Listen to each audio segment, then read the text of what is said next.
Hi friends, welcome to Guna running blogs. ఈ రోజు video వచ్చేసి మనం మ్యారథాన్స్ అయితే కంప్లీట్ చేస్తున్నాం. అలాగే రీసెంట్ 21 km మ్యారథాన్ కూడా ఫినిష్ చేయడం జరిగింది. సో మనం మ్యారథాన్ కంప్లీట్ చేయడం ఒక విషయం అయితే, స్పీడ్ని ఇంప్రూవ్ చేసుకుంటూ ఆ పీస్ని మెయింటైన్ చేయడం అనేది ఇంకొక విషయం అనమాట. సో మనం అయితే లాంగ్ రన్స్ అయితే చేయగలుగుతున్నాం, బట్ అదే టైంలోని పీస్ని ఫాస్ట్గా మెయింటైన్ చేయడం అనేది మనకు దగ్గర ఉన్నప్పుడు బిగ్గెస్ట్ ఛాలెంజ్. సో దీన్ని ఓవర్కమ్ చేయడానికి అయితే నేను ఒక ఛాలెంజ్ని అయితే తీసుకుంటున్నాను. ఏంటి ఛాలెంజ్ అంటే 100 daysలోని నా 10 km బెస్ట్ టైమింగ్ని అయితే ఇంప్రూవ్ చేసుకోవాలన్నమాట. సో ఇది ఎవరినో బీట్ చేయడానికో లేకపోతే వేరే వాళ్ళతో కంపేర్ చేసుకోవడానికి అయితే కాదు. సో నన్ను నేను ట్రాన్స్ఫర్మేషన్ చేసుకోవడానికి అని చెప్పేసి నేను ఒక ఈ ఛాలెంజ్ తీసుకుంటున్నాను. సో ఈ ఛాలెంజ్ చూడడానికి సింపుల్గా కనిపించవచ్చు, కానీ చేయడం అంత సింపుల్ కాకపోవచ్చు. ఎందుకంటే 100 days ఛాలెంజ్.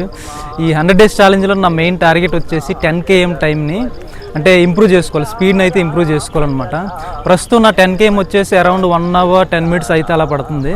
సో ఈ టైంని 40 to 50 minutesకి అయితే మనం తగ్గించుకునే విధంగా మన ప్రాక్టీస్ అయితే చేస్తున్నాం అనమాట, చేయబోతున్నాం. ఈ 100 days తర్వాత నేను ఈ 10 kmని 30 minutesలో కంప్లీట్ చేస్తానైతే నేను ప్రామిస్ చేయను. ఎందుకంటే మనం బాడీని అయితే చీట్ చేయలేం.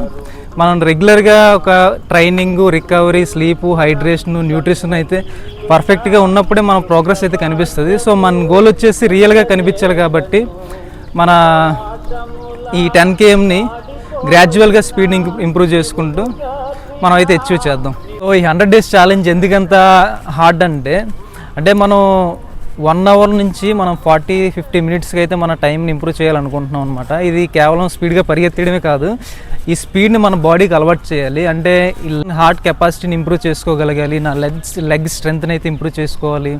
అలాగే రన్నింగ్ ఫార్మేట్ని కూడా రన్నింగ్ ఫామ్ని కూడా ఇంప్రూవ్ చేసుకోవాలి, మన ఎండ్యూరెన్స్ని కూడా బిల్డ్ చేసుకోవాలన్నమాట. అన్నిటికంటే ముఖ్యంగా ఏంటి అంటే మైండ్ని అయితే ట్రైన్ చేయాలి.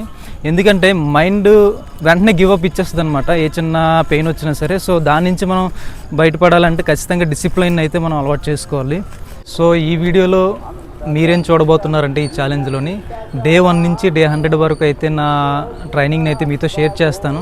సో ప్రతిరోజు ఒక చిన్న వీడియో ద్వారా అంటే నేను ఎంత దూరం రన్ చేశాను, నా పీస్ ఎంత ఇంప్రూవ్ అయ్యింది, ఎలాంటి ప్రాబ్లమ్స్ ఫేస్ చేశాను, అలాగే ఏమైనా ఇంప్రూవ్ అయ్యిందా అనేది అయితే అన్నీ హానెస్ట్గా అయితే మీతో షేర్ చేస్తాను. కొద్ది రోజులు పీస్ ఇంప్రూవ్ అవ్వచ్చు, లేదంటే కొద్ది రోజులు ఇంప్రూవ్మెంట్ కనిపించకపోవచ్చు, కొద్ది రోజులు రన్నింగ్ చేయాలన్న మోటివేషన్ కూడా లేకపోవచ్చు, హెల్త్ ఇష్యూ రావచ్చు. ఏదేమైనా సరే అయితే డిసిప్లైన్గా ఈ ఛాలెంజ్ని అయితే కంప్లీట్ చేద్దామని చెప్పేసి ఫిక్స్ అయ్యాను అనమాట. So weekly once long run కూడా ఉండబోతుంది. అంటే మనం చేసే వీక్లీ ప్రాక్టీస్ బట్టి మనం ఏదైతే ప్రోగ్రెస్ అయ్యామో దాన్ని ఒక లాంగ్ వీడియో ఫార్మేట్లో కూడా షేర్ చేస్తాను. సో దీనివల్ల ఏంటి అంటే పేజ్ ఎలా ఇంప్రూవ్ అవుతుంది, బాడీ ఎలా రెస్పాండ్ అవుతుంది అనేది అయితే మనం ప్రోగ్రెస్ అయితే చూడగలం అనమాట. సో ఈ జర్నీలో మీరు రన్నింగే కాదు, నా ఇంప్రూవ్మెంట్ని కూడా, నా ట్రాన్స్ఫర్మేషన్ కూడా మీరైతే చూడబోతున్నారు. ఒకటి ఖచ్చితంగా నా టార్గెట్ని అయితే కంప్లీట్ చేయగలను. అది కాదు, అవ్వలేదు అంటే ఇప్పుడున్న దానికన్నా బెటర్ రన్నర్గా అయితే నేనైతే ట్రాన్స్ఫార్మ్ అవ్వగలను. సో ఈ జర్నీలో మీరు కూడా నాతో పాటు నా ఇంప్రూవ్మెంట్ని, నా ఛాలెంజెస్ని, నా ట్రాన్స్ఫర్మేషన్ చూడాలనుకుంటే ఖచ్చితంగా ఛానల్ సబ్స్క్రైబ్ చేయండి. సో నెక్స్ట్ వీడియోతో మళ్ళీ కలుద్దాం, డే 1తో కలుద్దాం. జై హింద్.